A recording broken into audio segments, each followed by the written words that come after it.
तो सब लोग बोलते हो तो इतना कमोशन हो जाता है, मालूम नहीं पड़ता है। ठीक है, योऽयं निज परो वेत्ति गणना लघु चेतसाम् उदार चरितारं तु वसुधैव कुटुम्बकम्। ॐ पूर्णमदः पूर्णमिदं पूर्णात् पूर्णमुदच्यते पूर्णस्य पूर्णमादाय पूर्णमेवावशिष्यते। ॐ शांति शांति शांति। जय Shri Krishna.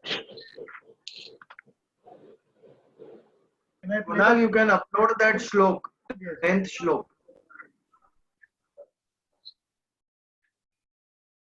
Kunal, are you uploading or should I begin? No, I'm uploading.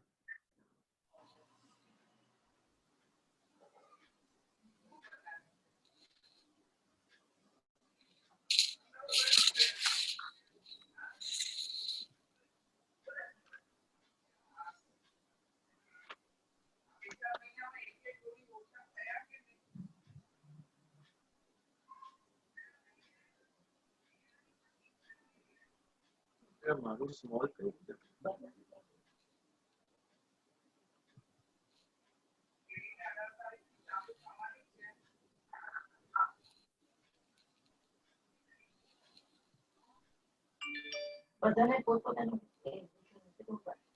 Yeah, can you see this?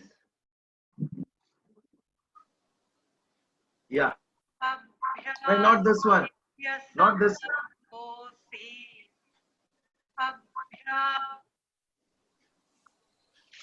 Yes, yes. Yeah, this is verse 10. Yeah. आज ने vigil Yes, 10th. I think we completed this. Kunal, हाँ, we completed this. should I do श्लोक 11? Yeah, 11. No. You are. Hold on, Kunal. Yeah. Yeah, we are beginning with this only. Which one? 10th or 11th? Yeah, 10th. एक minute. Yeah, 10th. Starting with 10th.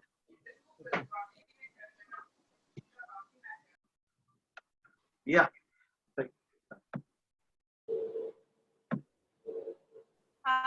अभ्यासेभ्य समर्थोऽसि मत्कर्म परमो भव मदर्थमपि कर्माणि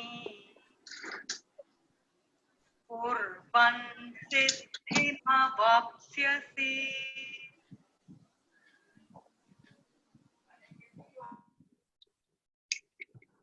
श्रीमद् भगवत गीता अध्याय 12वां भक्ति योग। आज हमारे साथ 3 नए मित्र हमारे हैं और तीनों का स्वागत है।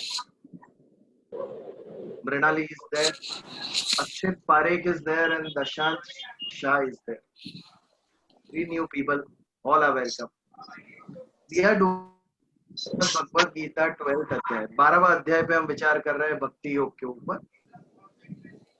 आगे हमने 9 श्लोक देख लिया है, 10वें श्लोक से आज शुरुआत करेंगे।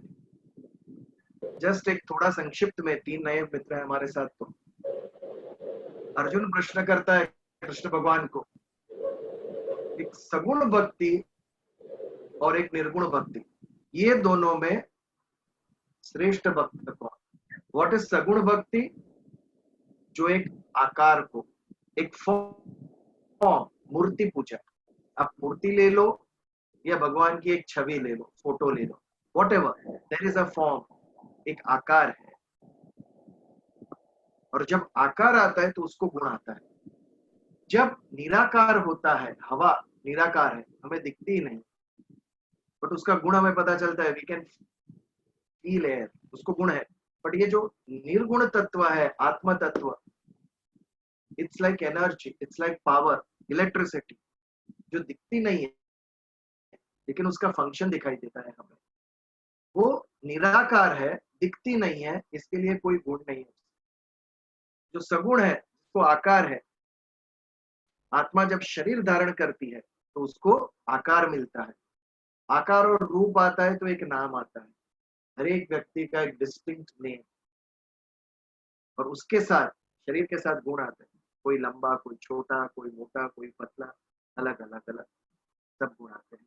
तो एक निर्गुण भक्ति है जो भगवान को निर्गुण निराकार स्वरूप में उपासना करते हैं, और एक सगुण भक्ति।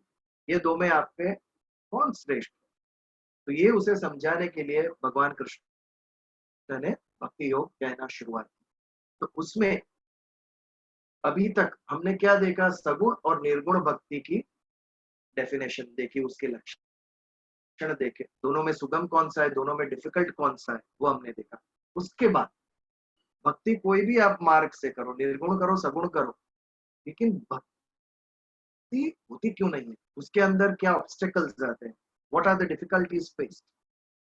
कौन सी श्रेष्ठ भक्ति है, और किस तरीके से भक्ति करेंगे तो हम आसान रहेगा, सुगम रहेगा, इजी रहेगा भक्ति करना। तो जो श्लोक नंबर 8 था, वहां से एक सब चैप्टर शुरू होता है भक्ति योग का। श्लोक नंबर 8 के पहले जो 7 श्लोक थे उसमें क्या था? निर्गुण और सगुण भक्ति के बारे में था। अभी 8वें श्लोक से हम क्या देख रहे हैं कि किस तरह तरीके से हम भक्ति कर सकते हैं, which is the easier form of doing भक्ति। तो उसमें 8वें श्लोक में हमने देखा, मयि एव मन आधत्स्व मयि बुद्धि निवेशय। मन और बुद्धि मुझको समर्पित कर दे। इसका अर्थ क्या है? मन मुझ में लगा, बुद्धि मुझ में लगा। जब हमारा मन और बुद्धि ये दोनों में ही ईश्वर प्रस्थापित हो गए, ईश्वर प्रस्थापित हुए, उसका अर्थ क्या है कि ईश्वर के सिवा अन्य कुछ भी नहीं। हम अपनी मन और बुद्धि चेक करें, एनालिसिस करें, इंट्रोस्पेक्ट करें, तो हमें पता चलेगा कि हमारे मन और बुद्धि में क्या क्या है। इतने सारे अगणित विचार, इतनी सारी अगणित इच्छाएं आती ही रहती है, आती ही रहती है। बुद्धि क्या क्या डिसाइड करती रहती है, आज ये करना है, कल वो करना है, लॉकडाउन खुलेगा उसके बाद में ये करेंगे, चलता ही रहता है, चलता ही रहता है। ईश्वर को स्थान नहीं हमारे। जो आप परम कक्षा के भक्त देखते हो, शंकराचार्य है, वल्लभाचार्य है, मीराबाई है, तुकाराम महाराज है, नरसिंह है, इनके मन और बुद्धि में ईश्वर के सिवा कुछ भी नहीं था। उनका जीवन आप देखो, ईश्वर सुबह से उठेंगे रात के सोए तक, भगवान के अलावा। तुकाराम के जीवन में विठल के अलावा और कुछ भी नहीं था। इतना इंटेलिजेंट व्यक्तित्व, 5000 अभंग की रचना की, बट बुद्धि कहाँ समर्पित है? ईश्वर में।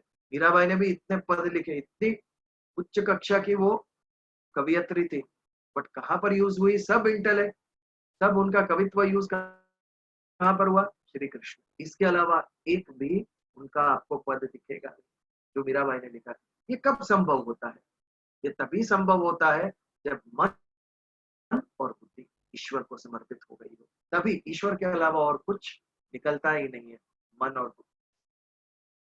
वाणी गुणानुकथयते, भगवान मुझे वाणी आपने प्रदान की है, और ये वाणी इसके लिए मैं केवल आपके गुण गाने में लगा दूंगा।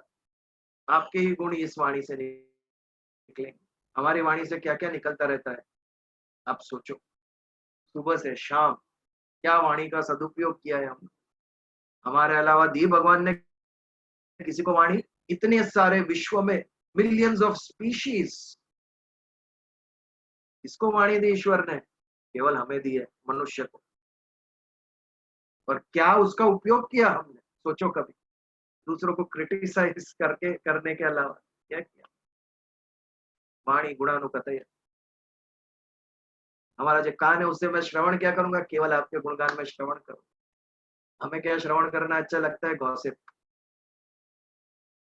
बहुत एंजॉय करता है ह्यूमन गॉसिप। जो संत है, जो डेवलप्ड सोल्स है, उनको क्या सुनना पसंद है? भगवान की स्तुति। उन्हें क्या देखना पसंद है? भगवान के दर्शन करना पसंद। हमें क्या देखना पसंद? अपने आप से कहो, आपको क्या देखना पसंद है? हमें जो गिफ्ट दी है भगवान की, वो भगवान के चरणों में धरो आप। उसकी है, वाणी से उनके उनके गुणगान गाओ आप, उनकी बातें करो, उनके विचार लेके जाओ आप। तभी ये हमें जो वाणी की गिफ्ट दी है ईश्वर ने, वो सार्थक होगी। 18वां अध्याय मोक्ष संन्यास योग, उसके अंत में भगवान ने अर्जुन को कहा, आगे एक श्लोक आता है, पुष्पम फलम पत्रम तो यम। लोग मेरी अलग अलग तरीके से पूजा करते हैं।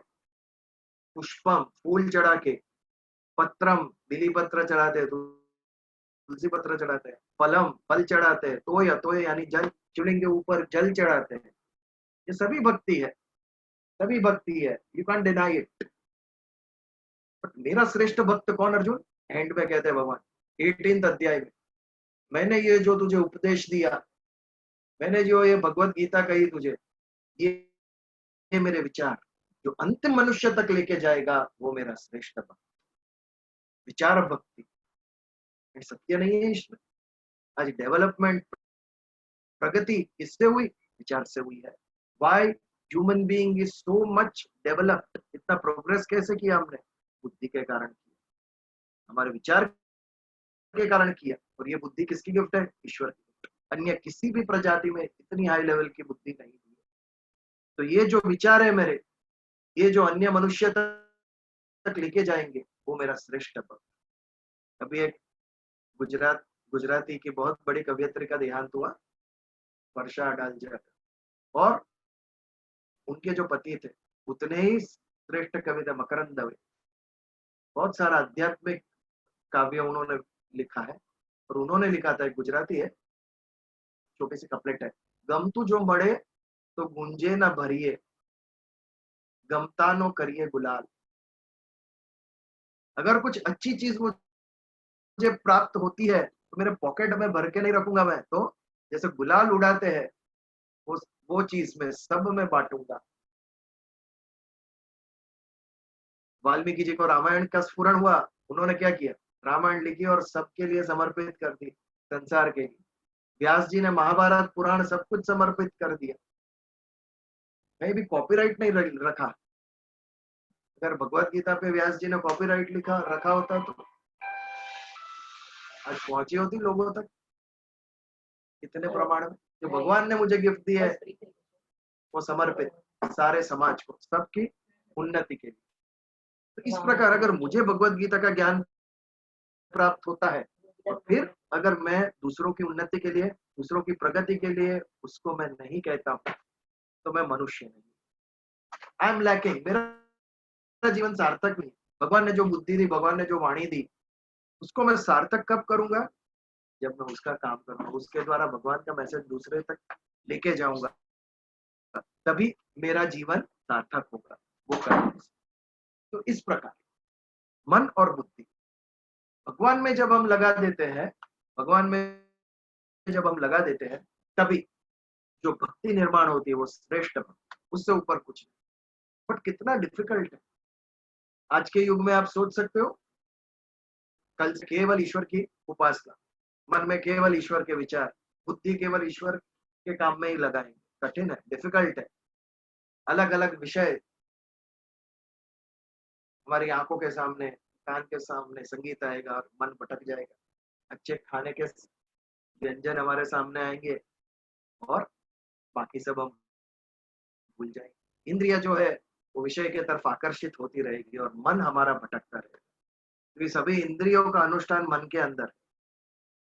इंद्रिया और विषय जब मिलता है तब ज्ञान होता है, और सुख या दुख ये निर्माण होता है, ये मन के अंदर होता है निर्माण। तो मय्य व मन आदत स्व मयि बुद्धि निवेशय निवसिष्यसि मय्येव अतः ऊर्ध्वं न संशय। जो मुझ में रहेगा, जो मुझ में अपनी बुद्धि निवेश करेगा, उसकी ऊर्ध्व गति होगी, उसमें कोई संशय। ये 10th, ये हमने 8th श्लोक देखा। अभी मन और बुद्धि लगाना डिफिकल्ट है, तो हम क्या कर सकते हैं? उससे कुछ सिंपलर, उससे कुछ आसान तरीका है। भगवान को पता है कलयुग में लोग इतने प्रगति करेंगे कि मुझे भूल जाएंगे। मैंने जो बुद्धि दी है उससे ही वो प्रगति करेंगे और मुझे ही भूल जाएंगे। उसके बाद माता पिता कष्ट करके लोन्स लेके बच्चों को पढ़ाने के लिए विदेश भेजते और बच्चे ही रह जाते थे। माँ बाप इधर, बच्चे इधर। ऐसा है हमारा भी। God has given us so much gifts और हम उसको ही भूल गए। उसी का नाम कलयुग है। तो मन बुद्धि नहीं लगा सकते तो क्या करो? अभ्यास योग। नाइन्थ नाइन्थ श्लोक में कहा अभ्यास योग। अथ चित्तम समाधातु न शक्नोषि मयि स्थिरम। अगर तुम्हारा चित्त मुझ मुझ में स्थिर नहीं हो रहा है, न शक्नोषि मयि स्थिरम, मेरे अंदर स्थिर नहीं हो रहा है, तो अभ्यास योगे न ततो मां इच्छा तुम धनंजय। अभ्यास योग कर। इसके अभ्यास एंड व्हाट इज अभ्यास योग? अभ्यास इज मन को अगेन एंड अगेन, पुनः पुनः ध्येय के ऊपर लाके कॉन्सेंट्रेट करना, इसे अभ्यास कहते हैं। पढ़ाई को अभ्यास कहते थे। माता पिता कहते थे हमें बचपन में अभ्यास करो अभ्यास करो। व्हाट इज अभ्यास? क्रिकेट मैच होगी तो 6 घंटे उठते नहीं हम टीवी के सामने से, मन लगाने का प्रश्न ही नहीं। लेकिन केमिस्ट्री पढ़ना होगा तो मन लगता नहीं है केमिस्ट्री के फिजिक्स के अंदर, तो उसको वापस हमें खींच के मन को विषय के ऊपर लगाना पड़ता है। ये ध्यान करना, वापस मन को लेके आना विषय के ऊपर, उसे अभ्यास कहते हैं। To do it again and again. और अभ्यास योग क्या था? अभ्यास अलग है और अभ्यास योग में कुछ और ऐड होता है। ये जब यही क्रिया मन को वापस लेके आने की हम ईश्वर को लक्ष्य बनाकर करते हैं, स्वयं के हेतु के लिए। यदि मैं मेरी एग्जाम देने के लिए अभ्यास कर रहा हूं तो मेरे लिए हुआ, बट यदि मैं निस्वार्थ भाव से कोई कार्य कर रहा हूं विदाउट एनी सेल्फ इंटरेस्ट, मेरा कुछ भी स्वार्थ नहीं है, उस कार्य के अंदर जब मैं ध्यान लगा रहा हूं, वापस वापस मुझे यही करना है, मैं प्रयास करता हूं, when I am trying for that, वो अभ्यास योग। योग क्या है? आत्मा और परमात्मा का मिलन, यानी मोक्ष। नो पुनर्जन्म, नो रीबर्थ। बट ये आत्मा और परमात्मा का मिलन कब होगा? जब हमारे कर्मों की बैलेंस शीट नील हो जाएगी, तब कर्मों का अकाउंट। कर्म कब तक बढ़ते घटते रहेंगे? जब तक हम हमारे लिए करते। जब से हम हमारे लिए करना छोड़ दिया और दूसरों के लिए जी रहे, ईश्वर के लिए जी रहे, तो कर्म उसका ऐड होगा ही। ये कर्म मेरे लिए कर ही नहीं रहा हूं तो उसके फल मुझे कैसे प्राप्त हो? ये निष्काम भाव से, विदाउट एनी डिजायर जो हम काम करते हैं को योग कहते हैं। उसके द्वारा हम पुनर्जन्म से मुक्त होते हैं। इसीलिए श्रीमद् भगवत गीता के 18वें अध्याय के पीछे योग शब्द आता है। अभी ये भक्ति योग कर रहे हैं। इसके बाद हम लेंगे पहला अध्याय, फर्स्ट अध्याय से शुरुआत करेंगे। अर्जुन विषाद योग, उसके बाद सांख्य योग, फिर कर्म योग, फिर कर्म संन्यास, हर एक के पीछे अंत में मोक्ष संन्यास, सबके पीछे योग लगा। तो 9वें श्लोक में हमने क्या पढ़ा कि अभ्यास योग। अगर मन और बुद्धि नहीं लगा सकता है तो अभ्यास कर, प्रैक्टिस कर, उसके द्वारा तो मुझे प्राप्त कर सकेगा और भक्ति का मार्ग इजी होता जाएगा। अब 10th श्लोक के ऊपर हम आगे बढ़ते हैं। अभ्यास करना भी इजी नहीं है। हमारे यहाँ क्यों अलग अलग आश्रम व्यवस्था आई थी? पहले ब्रह्मचर्य आश्रम, फिर गृहस्थ आश्रम, फिर वानप्रस्थ आश्रम और फिर संन्यास आश्रम। ये 4 आश्रम व्यवस्था क्यों आई? क्योंकि हरेक आश्रम व्यवस्था में हमारा एक आश्रम धर्म था। अभी हम यदि गृहस्थ आश्रम में है तो हमारा धर्म है काम धंधा ऑफिस करके करियर बना के परिवार को संभालना, गृहस्थी संभालना, वो गृहस्थ धर्म। ब्रह्मचर्य आश्रम में हमारा एक ही धर्म था, अभ्यास करना, to study. It is not easy. Study करना इजी नहीं है। अगर स्टडी कर रहे हैं हम लोग तो टोटल कंसंट्रेशन उसमें चाहिए। एक बार हम दूसरे काम पे लग जाते हैं या व्यक्ति की शादी हो जाती है तो अभ्यास करना कठिन हो जाता है। जाता है, इट बिकम्स डिफिकल्ट। क्यों? क्योंकि जिम्मेदारी आ जाती है। ब्रह्मचर्य आश्रम में क्यों पढ़ाई करनी है, क्यों अभ्यास करना है उस वक्त? इसके अलावा आपके ऊपर कोई जिम्मेदारी ही नहीं, हमारे ऊपर जिम्मेदारी नहीं है, एक ही लक्ष्य है हमारा, अभ्यास, करियर, डिग्री। बट इजी है अभ्यास करना? इजी नहीं है। क्यों? क्योंकि मन को क्या चाहिए? मन को हैप्पीनेस चाहिए। हैप्पीनेस कहाँ से मिलती है? अलग अलग अलग चीज भोगने से हैप्पीनेस मिलती है। पार्टी करने से हैप्पीनेस मिलती है, मूवीज देखने से, क्रिकेट मैच देखने से, बहनों को शॉपिंग करने से मजा आता है, उसमें बहुत मजा आता है। कुछ ले ना ले, दुकान में जाने का और देखने का, इसका भी एक आनंद है। तो सबके मन में अलग अलग इच्छाएं, तो ये सब इच्छाएं जो हमारी होती है, मनोरंजन, वो हमारे को अपने ध्यान से खींच के ले जाती है। इसके लिए अभ्यास करना इजी नहीं। तो भगवान ने कहा, भगवान को पता था कलयुग में मेरे जो बच्चे हैं वो इतने व्यस्त हो जाएंगे under the disguise of progress. हमने कितना प्रोग्रेस किया है, मास पे हम ज्ञान भेज रहे हैं, हमारे मूल पे हम ज्ञान भेज रहे हैं। और एक 0.1 माइक्रोन का जो दिख भी नहीं सकता है, ऐसे वायरस ने आके पूरी ह्यूमन रेस को हरा दिया। लॉकडाउन, बाहर नहीं निकल सकता है। ये प्रकृति का पावर है। शक्ति कितनी है प्रकृति के अंदर। टाइम एंड अगेन भगवान भेजता है उसका मैसेंजर हमें बताने के लिए। Still I am powerful than you sun. Man is dependent on nature. मनुष्य प्रकृति के ऊपर निर्भर है, प्रकृति मनुष्य के ऊपर निर्भर नहीं है। जैसे शरीर आत्मा के ऊपर निर्भर है, आत्मा शरीर के ऊपर निर्भर नहीं है, वैसे ही। बट मनुष्य समझता है, अपने भोगों में इतना लिप्त हो गया है कि अभी उससे छूटता नहीं है। पता है इससे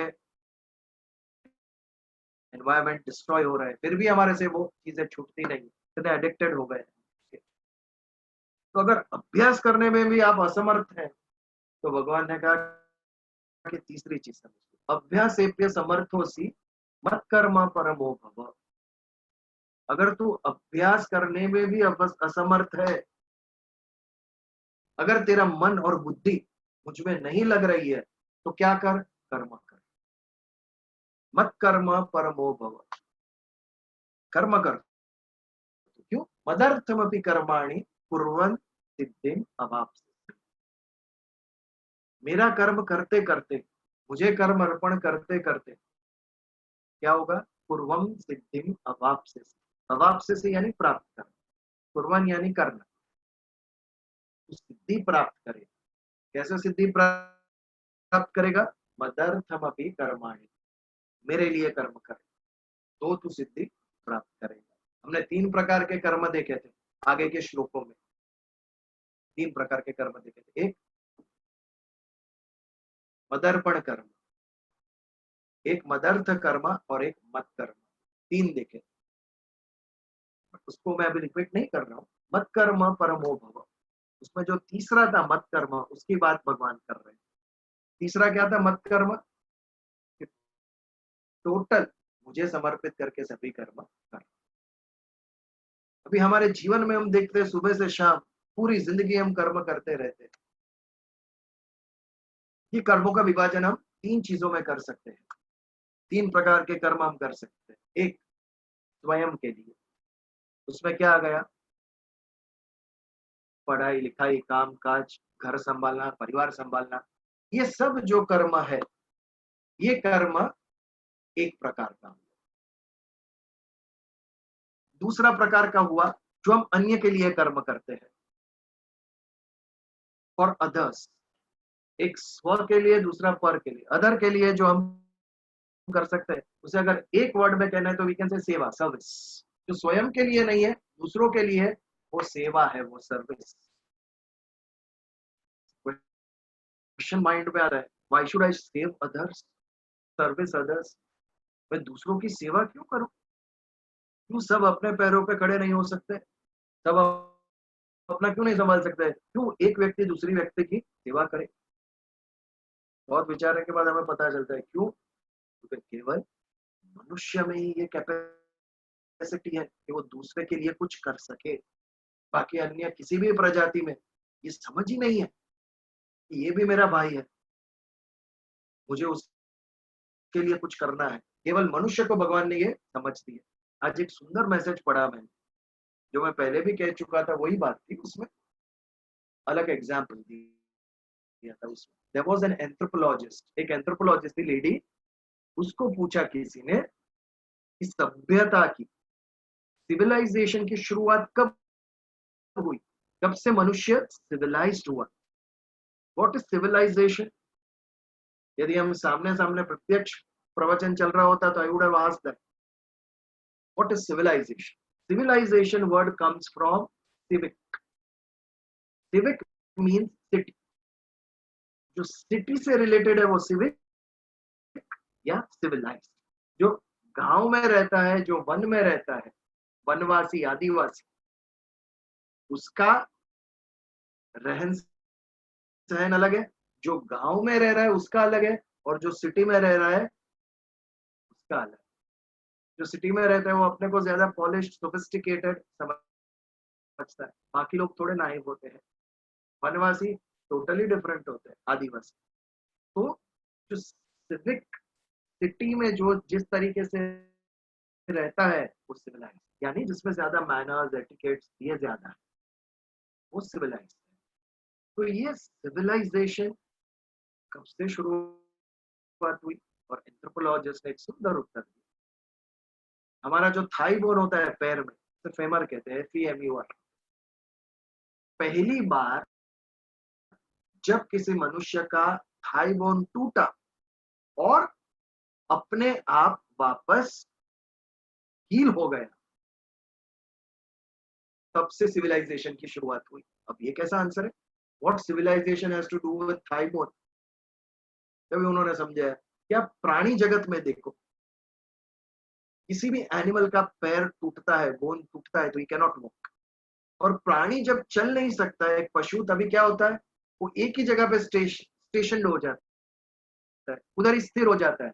उसके बाद क्या होता है, दो चीज होती है, ना वो अपने लिए खाना ढूंढ सकता है, ना नदी के पास जाके पानी पी सकता है। एक उसका खाना पीना स्टॉप हो जाता है, और सेकेंडली देन उसके जो प्रीडेटर्स है वो शिकार बन जाता है।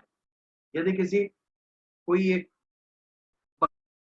बकरी का पैर टूट गया, वो बैठी और चल ही नहीं सकती, तो क्या होगा, कोई शेर आके उसे खा जाएगा। अगर कोई प्रीडेटर नहीं खाएगा तो भूख प्यास से मर जाएगा। They can not go and Hunt, they can not drink water. ऐसी परिस्थिति मनुष्य की जब पैर टूटा होगा, तभी वो भी एक जगह पे स्टेशन हो गया होगा। कैसे चलेगा, आज किसी को स्लिप डिस्क है तो वो घूम भी नहीं सकते, इतना टेरिबल पेन होगा, चलने का कहाँ है। बट टूटा हुआ पैर का बोन हील हुआ, that means somebody has taken care of that human। किसी ने उसको खाना ला के दिया है, किसी ने उसको पीना पानी ला के दिया है, किसी ने उसको उठा के एक जगह से दूसरी जगह लेके गया है। ये जो समझ थी, that was the beginning of civilization. मैंने भी आगे कई बार कहा है कि अकेला ह्यूमन बीइंग सर्वाइव नहीं कर सकता अन्य पशु पक्षी के सामने, बट टुगेदर अगर हम लोग मिल गए तो nobody can defeat humanity. Humans को कोई हरा नहीं सकता। ये जो मनुष्य की बुद्धि में जो ऑर्गेनाइजेशन पावर था, सब मिलके करेंगे। गुलीम अहमद के बारे में मैं कहता था, हाथी से भी बड़ा प्राणी था। मे बी ICH के वक्त था वो। अभी जो हमारी होमोसेपियंस जाती है, उसके पहले निएंडरथल्स थे, somewhere around that time. But उस वक्त भी वो वुली मैमल को, जो हाथी से बड़ा था, उसको ह्यूमन बीइंग्स मिलके उसका शिकार करते थे। अपनी बुद्धि से जाना, ये इतना बड़ा प्राणी अगर खड्डे में गिर गया तो वो कुछ नहीं कर सके, फिर मारते थे उसको। तो ये बुद्धि, ऑर्गेनाइजेशन पावर, उससे शुरुआत होती है। और यही बुद्धि से हमें सेवा, सर्विस, इसके बारे में पता चलता है कि जैसा मैं हूं वैसा ही मेरा दूसरा भाई है। I can feel the pain. यदि मुझे ये हुआ होता तो ये जो करुणा, ये जो दया हमारे अंदर ईश्वर ने दी है, वो सद्गुण है, डिवाइन क्वालिटी है। आगे के श्लोक्स में आएगी, एक एक क्वालिटी आएगी जिसके ऊपर अब 13 अभी दूर नहीं है, 13वें श्लोक से एक एक क्वालिटी शुरू होगी भक्त की। तो दया करुणा ये हमारे अंदर आई कहाँ से? ये भगवान ने दिया है। These are divine quality. हमें डिवाइन बुद्धि दी, डिवाइन मन दिया, डिवाइन स्वभाव दिया, दिव्य है हम। क्यों? क्योंकि सबसे श्रेष्ठ है भगवान ने। जैसे उसकी क्वालिटीज हमारे अंदर थोड़ी दी, ये बेटा I love you the most, लेके जा मेरी क्वालिटीज, और किसी अन्य जीव में ये नहीं। तो ये जो दया और करुणा थी, ये जो ऑर्गेनाइजिंग था, ये जो बुद्धि का फैक्टर था, उससे सर्विस सेवा जन्मी। अभी हमें डिसाइड करना चाहिए कहाँ मर गई है हमारी करुणा और दया। इसके ऊपर स्वार्थ के ब्लैंकेट्स चढ़ गए हैं हमारे सभी दुर्गुण के ऊपर। या तो स्वार्थ है, सेल्फिशनेस, या फियर। मैं क्यों करूं किसी और का? क्यों? कल मेरे पास नहीं होगा तो कौन करेगा? मुझे कौन कराने आएगा? क्योंकि we don't trust other human. मनुष्य के ऊपर से विश्वास उड़ गया। आज भारत की सीमा पर चाइनीज और इंडियन सोल्जर्स में थोड़ी हाथापाई हो गई। वहां इंडियन चाइनीज पे ट्रस्ट नहीं करता है, पाकिस्तानी इंडियन पे ट्रस्ट नहीं करता। मनुष्य के ऊपर से विश्वास उठ गया। We are scared of human, we are scared of human. ये प्रगति है कि दुर्गति पता नहीं चलता है। मैं शेर से डरू, आई कैन अंडरस्टैंड। मैं चीते से डरू, आई कैन अंडरस्टैंड। बट यहाँ तो इंसान इंसान से डर रहा है। विज्ञान में इतनी प्रगति करने के बाद भी एज अ ह्यूमन कहाँ है प्रगति? दिखाओ। ये डिटीरियोरेटिंग। हमारे जो दैवी गुण, हमारे जो सद्गुण है, वो सब हम भूल चुके हैं। हमारे स्वार्थ और फियर ने इतना हमें दबा दिया। ये सभी हमारे दैवी गुण बाहर लेके आना, ये धर्म का कार्य है। That is the aim of religion. मनुष्य के अंदर के जो भी पॉजिटिव क्वालिटीज है, उसको खींच के बाहर, उसको ब्लॉसम आउट कर, कि बाहर आनी चाहिए। ह्यूमैनिटी ये धर्म का हेतु है, धर्म का कार्य है। हमारे अंदर इतनी अच्छाई है, बट कहीं हम सब उससे दूर हो गए। एक दूसरे पे विश्वास ही नहीं रहा। मैं किसी का क्यों करूं? क्यों? मेरा करने कौन आता है, या मेरा कौन करेगा? ये एक तुच्छ भावना हमारे अंदर आ गई और सब नष्ट कर गई अच्छाई। इसीलिए तो श्लोक बोलते हैं ना, उदार चरितारम तो वसुदैव कुटुंबकम गणना लघु चेतसम। जिसका मन छोटा है वो ये गिनती करेगा। बोलने के लिए तो सब बोल सकते हैं वसुदैव कुटुंबकम, बट पूछो उसका अर्थ समझे। अर्थ समझे तो जीवन में उतारा कि वही संकुचित मानसिकता है, ये मेरा है और वो दूसरा है। अगर मन में वही है, अर्थ नहीं।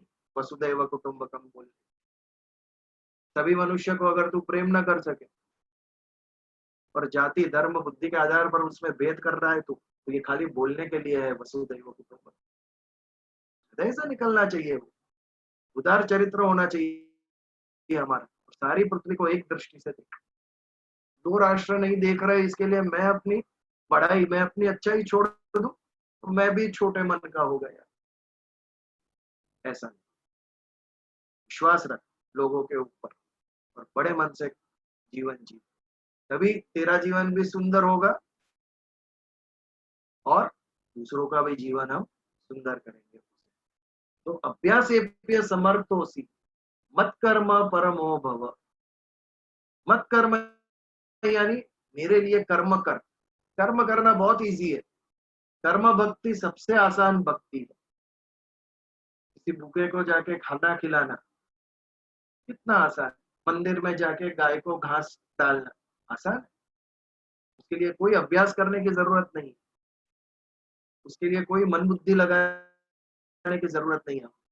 मंदिर में जाके ओम नमः शिवाय बोलते बोलते शिवलिंग पे पानी डालो। इजी है ये, गलत है मैं नहीं बोल रहा हूँ। जिसकी जैसी श्रद्धा हो, जैसी मन की भावना हो, उसके प्रकार भक्ति करें। बट ये आसान है, ये सुगम है। इसके ऊपर हमारे बिल्डिंग में ही एक भगवान शिव का एक सुंदर मंदिर है, शिवलिंग है वहां पर। कई लोग मुझे बोलते हैं आपको कभी जल चढ़ाते हुए हमने देखा नहीं है शिवलिंग के ऊपर, कभी नहीं देखा आपको इतने साल में जल चढ़ाते। मुझे भी सामने कहना पड़ता है, मैंने आपको कभी भगवत गीता पढ़ते हुए नहीं देखा है, कभी नहीं देखा है। 18वां अध्याय पढ़ो आप। भगवान ने कहा श्रेष्ठ भक्त कौन? ये जो पढ़ के ये विचार दूसरे तक लेके जाएगा वो श्रेष्ठ भक्त। अभी बोलो क्या करना चाहिए? कभी तुलना मत करो, ये अच्छा ये बुरा, दोनों ही उसका है। जो भगवान पे जल चढ़ा के भक्ति कर रहा है वो भी भगवान कहता है मेरा ही है, और ये जो ज्ञान के द्वारा अद्वैत भक्ति करता है वो भी मेरा है। दोनों अलग अलग मार्ग है। अंत में तो वासुदेव सर्वम, एवरीथिंग इज भगवान कृष्ण, इसके अलावा और कोई है ही नहीं। Everything is Lord Krishna. एक सुंदर कथा है खाटू श्याम जी की, अगर किसी को पता है तो, कि वो उसकी माँ ने भेजा, वो पांडवों के ही पुत्र थे, उनकी माँ ने भेजा उनको कि जाके कुरुक्षेत्र में जो युद्ध चल रहा है उसमें अपने पिता और काकाओं को मदद कर। जाके तो बहुत बलवान था, बहुत बलवान। तो अभी उसने कहा कि मैं जानता नहीं हूँ, मैं कभी मिला नहीं हूं उनको। तो उसकी माँ ने कहा मैं कैसे उनको दूं, कौन तेरे पिता है, कौन शत्रु पक्ष है। उनको पता था पांडवों का सैन्य छोटा है, 7 औक्षण्य सैन्य था पांडवों का, और कौरवों का 11 औक्षण्य। इसके लिए माता को लगा पांडव हार रहे होंगे। तो उसने क्या कहा, माता ने कहा कि जो सैन्य हार रहा है उसके साथ तू रहना, जो हारता होगा उसका साथ देना। अभी जब वो आने लगा कुरुक्षेत्र तक, तब तक पांडव जीतने लगे थे और कौरव हारने लगे, और उसके पास प्रबल शक्ति थी, वो अकेला युद्ध इधर से उधर कर सकता था। भगवान कृष्ण को जब ये पता चला तो उन्होंने रास्ते में उसको रोका और कहा कहाँ जा रहा है? उसने बोला कुरुक्षेत्र के मैदान में मैं जो हार रहा है उसको मदद करने जा रहा हूँ।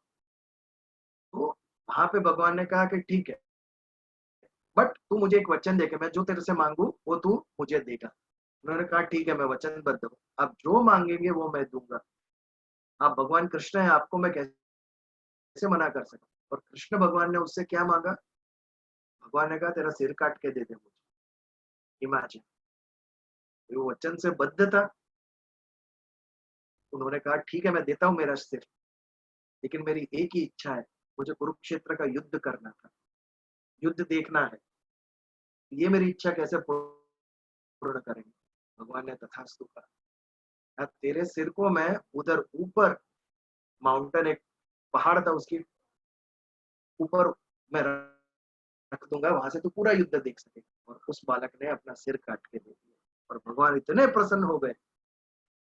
भगवान कृष्ण ने कहा आज के बाद हर एक युग में तुझे मेरा नाम मैं दे रहा हूँ, आज से तू श्याम कहलाएगा।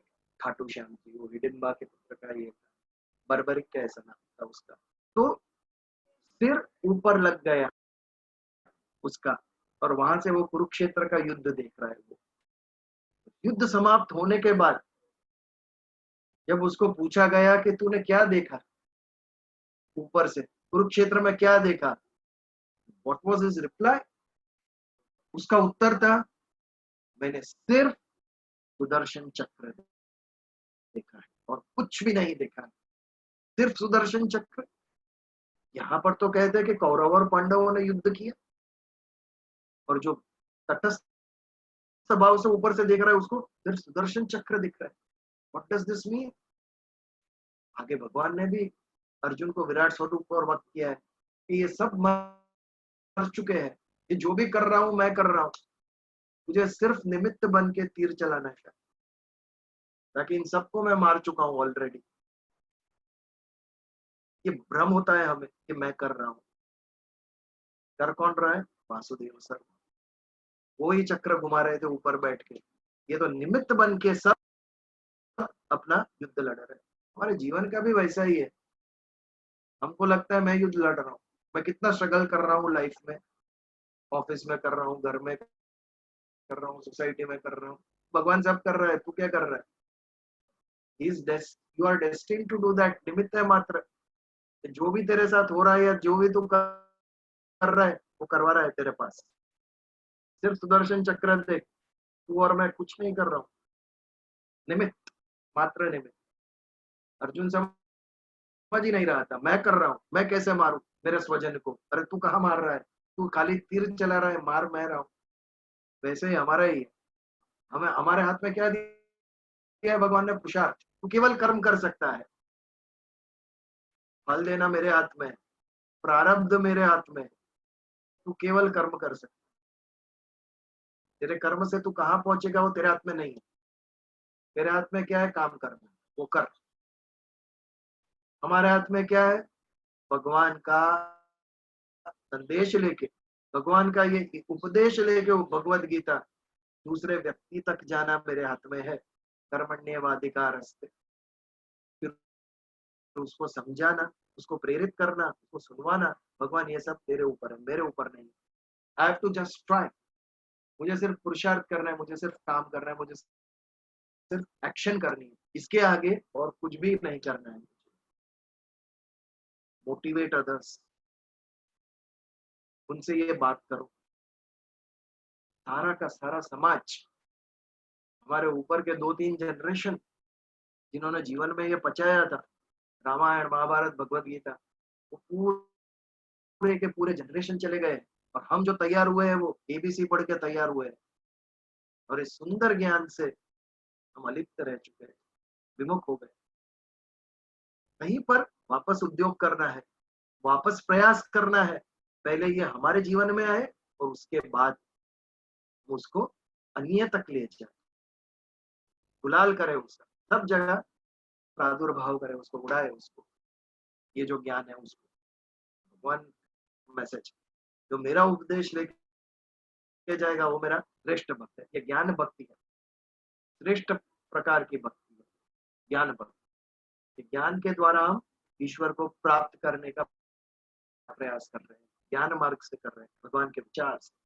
अभ्यासेप्य समर्थोसी मत कर्म परमो भव। मेरे लिए कर्म करना शुरू कर दे, इसके द्वारा भी तू मुझे प्राप्त कर सके। मन बुद्धि नहीं लगता, अभ्यास नहीं कर सकता है, कर्म तो कर सकता है ना। मेरे लिए कर्म, एक कर्म स्वयं के लिए हम करता है, सांसारिक कर्म, पढ़ाई लिखाई, फैमिली संभालना। दूसरा सेवा, सर्विस, जिसके ऊपर हमने देखा सेवा, अन्य के लिए करना। और तीसरा कर्म परमार्थ, ईश्वर के लिए करना। बट ये ईश्वर के लिए मतलब क्या? क्या कृष्ण भगवान को कुछ जरूरत है? हम कृष्ण भगवान के लिए क्या करेंगे?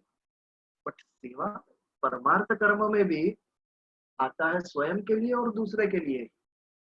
जब मैं स्वयं की मुक्ति के लिए ईश्वर के मार्ग पे चलता हूँ, फॉर माई ओन सल्वेशन, वो भी परमार्थ है क्योंकि उसमें ईश्वर आया।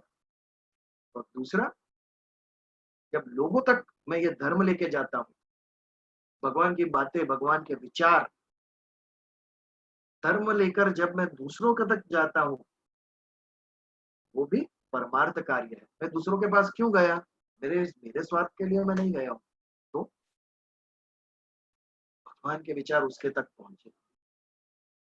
हमारे जो इतना सुंदर अध्यात्म ज्ञान है, स्पिरिचुअल नॉलेज, इंडिया की शान है। वो सबसे आगे अगर इंडिया किसी में है तो आध्यात्मिकता में। इतना डेप्थ आपको विश्व के किसी भी धर्म में नहीं देखने को मिलेगा जो हमारे वेद और उपनिषद में ज्ञान है। Classic, nothing beyond it. इससे आगे और कुछ भी नहीं। It covers everything, it covers everything. इसमें सब कुछ आ गया है, इसके आगे कुछ भी नहीं हम सोच सकते। तभी तो इतने हजारों साल हो गए, इससे आगे कुछ एडिशन हुआ ही नहीं है इसमें। क्यों नहीं हुआ है? कुछ होगा तो एडिशन होगा। It covers everything. Human body के बारे में ऑलमोस्ट एवरीथिंग वी नो। एक सैचुरेशन पॉइंट पे आ गया है मनुष्य when it comes to human body. Corona virus जब वुहान में प्रकट हुआ, उसके 10 दिन के अंदर कहते हैं चाइना ने उसका पूरा डीएनए डिकोड कर दिया था। With in 10 days they were aware ये क्या चीज है। अप टू इट्स डीएनए पहुंच गए थे। वो अलग बात है कि अभी तक उसका उपचार उसकी वैक्सीन हमें प्राप्त नहीं हुई, but we know what it is. जब तक वो क्या है यही पता नहीं है, तो इसे मारेंगे कैसे, ये कैसे पता चलेगा? एंटीबॉडी फाइंड आउट कैसे करेंगे? वो क्या है वो पहले पता चलना चाहिए। तो जब परमार्थ कार्य भी हम करते हैं कि जिसमें ईश्वर है, वो कार्य भी या तो मेरी मुक्ति के लिए या तो अन्य की मुक्ति के लिए, धर्म संस्थापन के लिए हम वो लेके जाते हैं। तो ये जो 3 प्रकार का कार्य है, ये छोड़ना नहीं है। काम काज छोड़ के घर पे नहीं बैठना है, बस उसके पीछे का हेतु, उसके पीछे का हेतु बदलना है। भगवान ये जो भी मैं कर रहा हूं, आपने दी हुई गिफ्ट है। बुद्धि आपने दी, शक्ति आपने दी और इच्छा आपने दी। यदि हमारा माइंड अनडेवलप्ड होता तो आज हम कौवे की तरह या कुत्ते की तरह घूम रहे थे। हमारा एक डेवलपमेंट माइंड था जिसमें इच्छाएं हुई, हमारी एक डेवलप बुद्धि थी जिसने इच्छाओं को पूर्ति की उसकी, और शरीर में शक्ति ईश्वर दे। ये अगर नहीं मिला होता तो मैंने प्रगति नहीं की होती। तो ये जो आपकी दी हुई भेंट है वो आपके चरणों में वापस। मनुष्य देह प्राप्त हुआ है, जब तक जिएंगे तब तक उसके लिए भी काम करना है। ऑल अवर मटेरियल रिक्वायरमेंट, रोटी, कपड़ा, मकान, एजुकेशन, मेडिसिन, ये सब इस शरीर के लिए, वो भी करना है, अच्छी तरीके से करना है, उसमें भी प्रगति करनी है, लेकिन केवल वहां पे नहीं अटकना है। ये प्लस समाज के लिए भी करना है, जो हमारा तीसरा आश्रम वनप्रस्थ आश्रम। अभी बच्चे बड़े हो गए, फिर आपका लक्ष्य थोड़ा समाज के प्रति, पहले स्वयं के प्रति, फिर परिवार के प्रति, फिर समाज के प्रति। वनप्रस्थ आश्रम 51 से वनप्रस्थ। वनप्रस्थ क्यों? 51 52 वन आया इसके लिए। अभी परिवार के लिए कम और थोड़ा थोड़ा अटेंशन समाज के लिए, और उसके बाद ईश्वर और कोई नहीं। संन्यास आश्रम 75-80 के बाद हम कर भी क्या सकते हैं? शरीर में इतनी शक्ति नहीं है, इंद्रियां निर्बल होती जाती, फिर मैं और मेरा ईश्वर। अब हमारे बीच में कोई नहीं, हम लोग दोस्त हैं। वो संन्यास आश्रम अंत में इतना सुंदर विभाजन कर, जैसे आश्रम व्यवस्था, आश्रम धर्म, हमारी जो उम्र है उसके मुताबिक। आज 75 इयर्स की एज में भी डॉक्टर्स एक एक ऑपरेशन के लाखों रुपए ले रहे हैं। अरे थोड़ा तो समाज के लिए करो, हफ्ते में महीने में 2 ऑपरेशन किसी गरीब के करके दो, पूरा जीवन तेरे लिए तू कमाया। अभी भी वनप्रस्थ नहीं समझेगा तो तुझे मैं मनुष्य कैसे समझू? तू पशु है, पशु जीवन है जो सिर्फ स्वयं के लिए जिया है। पशु पूरा जीवन स्वयं के लिए जीता, अन्य के बारे में विचार ही नहीं है, ईश्वर के बारे में तो बिल्कुल विचार नहीं है उसके जीवन में। तो ये जो भी हम कर्म कर रहे हैं, हमारे लिए, समाज के लिए या ईश्वर के लिए, ये सभी के पीछे का भाव जो है वो ईश्वर होना चाहिए। भगवान तेरी प्रेरणा से ये जब हम करेंगे, जो काम कर रहे हो छोड़ना नहीं है, बट रिकॉग्निशन, ग्रेटफुलनेस, ईश्वर तेरे लिए कर रहे हैं, तूने ये जीवन दिया है और ये जीवन तुझे समर्पित हम कर रहे हैं पूरे। ये जब भाव से हम करेंगे तो उसे मत कर्म परमो कहते हैं, कि परमार्थ के लिए वो कर रहा है, परम के लिए, ईश्वर के लिए वो कर रहा है। तो इस प्रकार से कर्म कर, कर्म के द्वारा भी ईश्वर को हम प्राप्त कर सकते हैं, बट कैसा कर्म? स्वयं के लिए नहीं, योग भाव से किया हुआ कर्म, डिटैच होके, आसक्त होके नहीं, निरासक्त होके जो करते हैं वो कर्म। तो अभ्यासेभ्य समर्थोसी मत कर्म परमो भव। अगर तू अभ्यास भी नहीं करता है तो मेरे लिए कर्म कर। निष्काम भाव से कर्म करने से भी तुझे भक्ति योग प्राप्त होगा। आगे के 2 श्लोक में परम भक्ति योग। व्हाट इज भक्ति? मेरा जीवन, मैं सब ईश्वर को समर्पित, ये भक्ति है। मैं और ईश्वर अलग नहीं है, वी आर वन। भाई मुझे मन और बुद्धि समर्पित कर, ये भी भक्ति है। और मन और बुद्धि समर्पित नहीं हो रहा है तो उसके लिए अभ्यास कर, ये भी भक्ति भक्ति।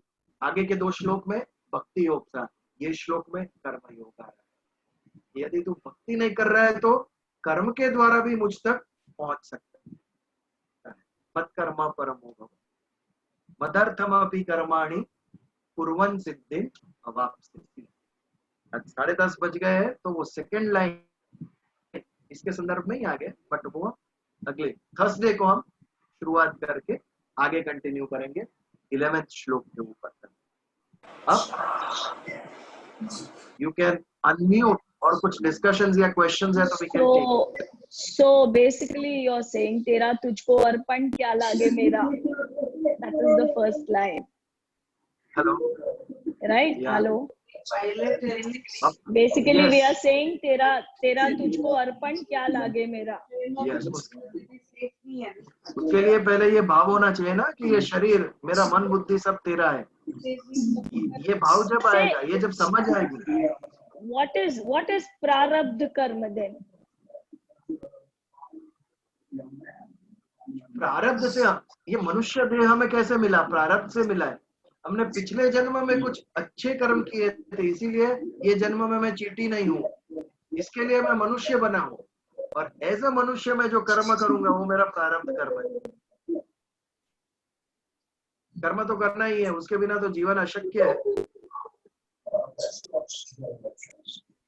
तो मुझे जो प्राप्त हुआ है उस फील्ड में वो सार्थक करना, वो मेरा प्रारब्ध कर्म।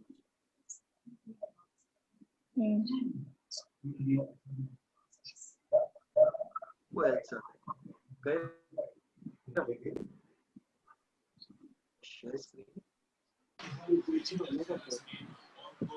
हेलो विजल, जो मुझे प्राप्त करना है वो मेरा प्रारब्ध है, जो मैं कर्म करता हूँ वो प्रारब्ध है। It's like a tree जो ना चाहते हुए भी फल देगा ही देगा, वो उसका प्रारब्ध है। उसका ऋतु आएगा, उसको बुरे दुष्ट आदमी को भी वो फल देने ही वाला है। So you are born with that karma, right vigil? आज बिना कर्म कोई जी नहीं सकता है। कर्म तो करना ही पड़ेगा, उसके बिना हम जी ही नहीं सकते। और जैसे ही कर्म होगा उसका फल निश्चित है। अगर हमने खेत में बीज बोया, देन वी कैन नॉट से कि अभी फसल नहीं होगी, होगी निश्चित है। वैसे ही ये 1 घंटा जो हम कर्म कर रहे हैं इसका भी फल निश्चित है। सारा जीवन कर्म तो होता ही रहता है और फल आते ही रहते हैं उसके साथ। और यही फल हमारा प्रारब्ध निश्चित करेगा। यदि हमने अच्छे कर्म किए हैं तो अच्छा फल प्राप्त होगा, अगले जन्म में अच्छा देह हमें प्राप्त होगा, सुख शांति मिलेगी, हमें प्रगति होगी हमारी। यदि बुरे कर्म किए हैं तो इससे भी खराब जन्म हमें प्राप्त होगा। तो पिछले कर्म के या इसी जन्म के कर्म का जो हमें फल प्राप्त होता है वो मेरा प्रारब्ध, और वो मैं बदली कर ही नहीं सकता हूँ, वो मैं बदली नहीं कर सकता हूँ। ये लॉकडाउन हुआ, कोरोना आया और कितने सारे मजदूर यहाँ से वहां यातना भुगत कर जा रहे हैं, ये सब प्रारब्ध कर्म। किसने किया था पता नहीं, बट ये दुख जीवन में लिखा हुआ था, इसके लिए वो आया। जो प्रारब्ध है इज बेस्ड ऑन अर्लियर कर्म, और जो प्रारब्ध है वो मैं बदली कर नहीं सकते। हमारा कंट्रोल किसके ऊपर है? नए कर्म के ऊपर मेरा कंट्रोल है। अबे आज से मुझे क्या करना है, मुझे उस पर ही सोचना है। मुझे जो परिस्थिति मिली, जो मिला मुझे, उसमें देयर इज नो कंट्रोल। और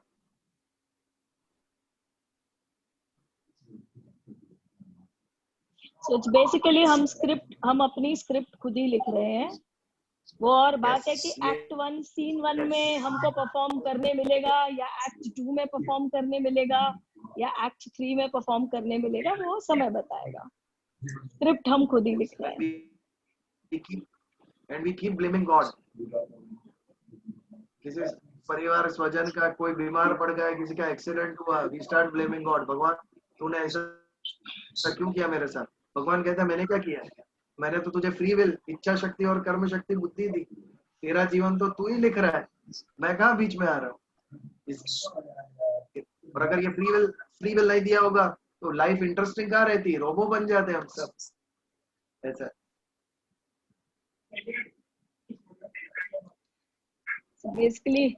बेसिकली आपने जो बोया है वो कहीं ना कहीं हमको पाना ही है। We have to. Yes definitely लेकिन definitely what Krishna is telling Arjun is कि लालच से अपने बीज मत बो। Don't be focused on the fruit. If you are a farmer, तुम फार्मिंग करो। Don't be focused कि तुम आम का पेड़ उगाओगे तो कैसा आम आएगा, वो छोड़ दो मेरे पे। वो हमारे हाथ में, वो प्रारब्ध है। कर्म का फल मेरे हाथ में नहीं है, तेरे हाथ में केवल कर्म है। जीवन में क्या प्राप्त होगा मेरे हाथ में नहीं है। You have to just act and act. अपना कर्म करो, शांति भी उसमें ही है ना। हमें जो टेंशन प्राप्त होती है वो फल की चिंता से ही टेंशन प्राप्त होती है। कितना मार्क्स मिलेगा, प्रमोशन मिलेगा कि नहीं। Our karmas are bound by action, by its result. No, sometimes we are not aware. Sometimes we are not aware कि हम ये जो भी चीज हम कर रहे हैं या हम जो भी सोच रहे हैं, हम जो भी रास्ता पकड़ रहे हैं, sometimes we are not even aware of the long term कि हमें इसके बारे में आगे सोचना है। We think we are justified in doing a lot of things. Most of the times we think we are justified. Most of the times it is so. And we think we are justified. We are justified in doing it. हम सही लग रहे हैं। We are never wrong. We always feel we are right. पर वो जो तीसरा आदमी है वो देख रहा है ना तटस्थ भाव से, वो कह सकता है कि आप भी गलत हो यहाँ पर। तो यानी सबको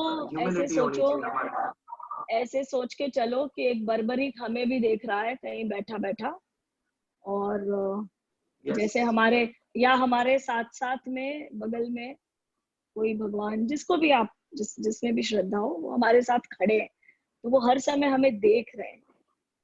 ऐसा सोच करके स्टार्ट रियलाइजिंग योर अंतरात्मा, कॉन्शियस जिसे कहते हैं ना। हमारे कॉन्शियस में तो हमें पता ही है, अंतरात्मा revert back to it. Ask your अंतरात्मा ये सही है या गलत है। Gandhi ji used to do this a lot. हमेशा अंतरात्मा की जो कॉन्शियस की आवाज है उससे एक बार मैं पूछूंगा कि ये मैं सही कर रहा हूँ या गलत कर रहा हूँ। बट हम अपनी इच्छा के मुताबिक करते ही जाते हैं। We don't stand back and introspect. धीरे धीरे फिर उसकी अंतरात्मा की आवाज इतनी स्लो हो जाती है कि हमें सुनाई भी नहीं देती है। हम इतना उसको इग्नोर करते हैं कि फिर वो धीरे धीरे उसकी वॉल्यूम कम हो जाती है। हमारा अहंकार दबा देता है, अंतरात्मा को दबा देता है उसको। ये सब। अच्छा विजय मुझे एक बता, अभी हम बात कर रहे हैं प्रारब्ध कर्म ये सब बात कर रहे हैं, and then also we are talking about going to स्वर्ग प्राप्ति, मोक्ष प्राप्ति। तो एक बता, महाभारत में पांडवों में से खाली युधिष्ठिर को ही स्वर्ग की प्राप्ति हुई ना। अर्जुन तो श्री कृष्ण का इतना क्लोज था, इतना सखा था, अर्जुन स्वर्ग में नहीं जा पाया, खाली युधिष्ठिर ही स्वर्ग में जा पाया, राइट? यस। वो है ना, युधिष्ठिर को धर्मराज कहते थे।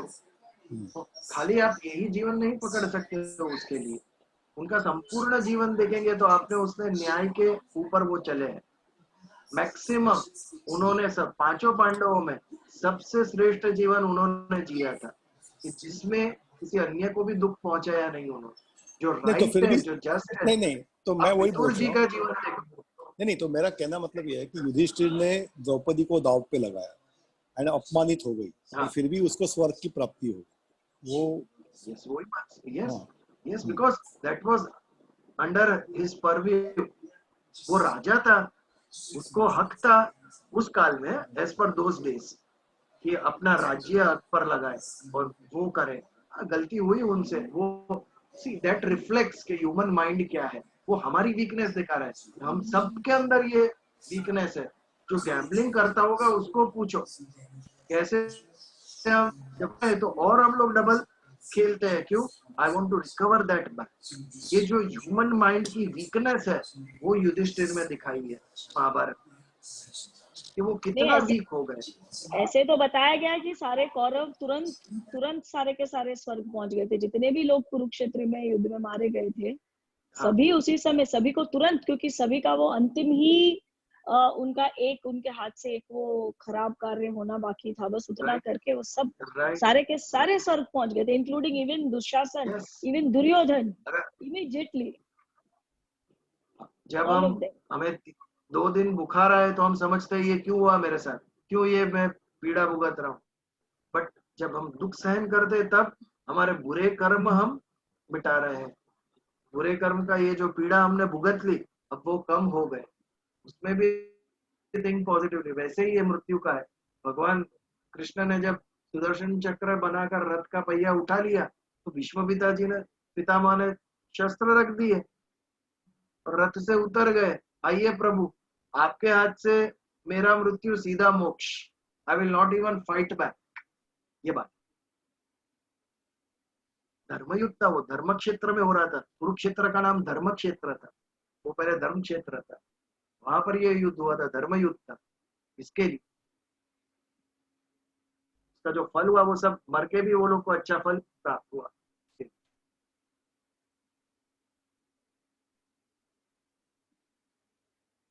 राइट। सॉरी नहीं, अभी इशिता ने जो शेयर किया दुर्योधन दुशासन सभी स्वर्ग में चले गए, तो इन लोग इतने बुरे हो के भी स्वर्ग में प्राप्ति हुई, बट पांडवों को नहीं हुई। क्योंकि पांडव उसके बाद भी ज्यादा साल जिंदा रहे, बट इवन द्रौपदी को प्राप्ति नहीं हुई। तो मुझे वो समझ में नहीं आ रहा। जो आपको भी समझ में नहीं है, वो जो सीमिंगली आपको श्रेष्ठ दिखता है वो होता नहीं है, ये बता रहा है। एक नेक्स्ट टाइम वो एक I must have shared that thing कि सबसे सुखी कौन। हमें लगता है जो सबसे धनवान है वो सबसे सुखी है, ऐसा नहीं है। गरीब जो मजदूर पेड़ के नीचे सोया हुआ है, मे भी भूखा है, बट ही कैन बी सबसे सुखी आदमी, सबसे। नहीं, so just explain a little bit about Sanchit Karma. Pradnya has just put up a small this thing, so I think what she's referring to is Sanchit Karma और प्रारब्ध कर्म। एक छोटा सा, just if you could give a small elaboration about what is Sanchit Karma and versus।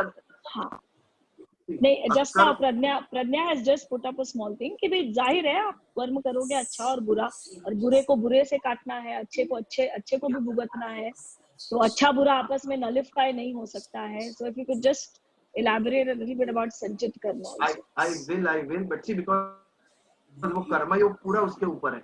हाँ, कर्म विकर्म संचित कर्म प्रारब्ध कर्म सब हाँ, अलग प्रकार के कर्म उसके ऊपर है। But at this point let us not go in that much depth. हम लोग अभी भक्ति योग कर रहे हैं, not to confuse with एक क्वेश्चन आते ही रहेंगे और पूरी भगवत गीता इधर डिस्कस कर डालेंगे।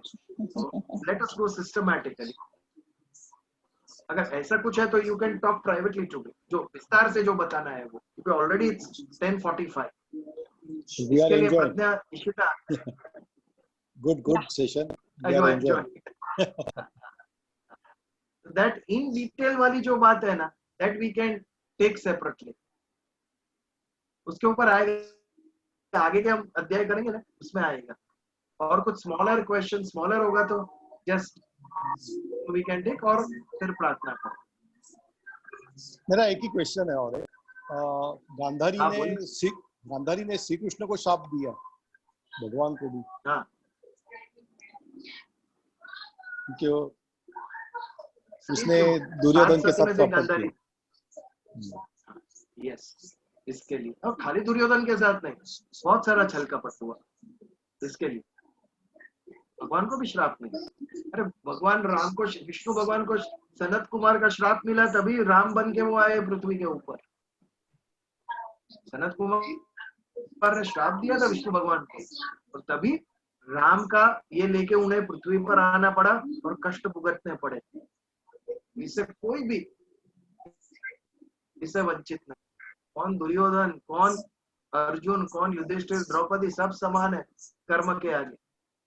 सिस्टम है ये, इससे ऊपर कोई नहीं हो रहा है। ऐसे ही होना चाहिए। इंडिविजुअल से ऊपर सिस्टम होनी चाहिए. Individual should not be above system. Politics की हालत ऐसी क्यों हुई है? Individuals are changing the systems there अपने स्वार्थ के मुताबिक.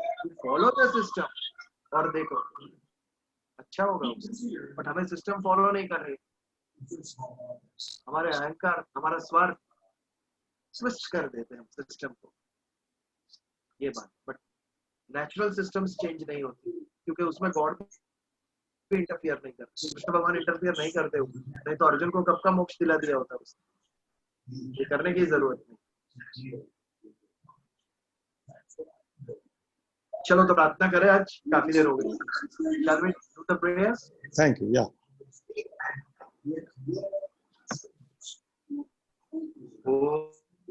ओम असतो मा सतगमय तमसो मा ज्योतिर्गमय मृत्योर्मा मृतंगमय.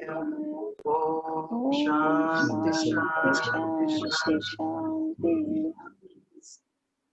जय Shri Krishna. Jai Shri Krishna. Jai Shri Krishna. It was a very good session, Bijal. Very Thank good, you very so good much. session. Thank you. How come you are so quiet, Jaydeep, nowadays? No, I'm listening. Everybody was asking, good and it habit. was a really good session.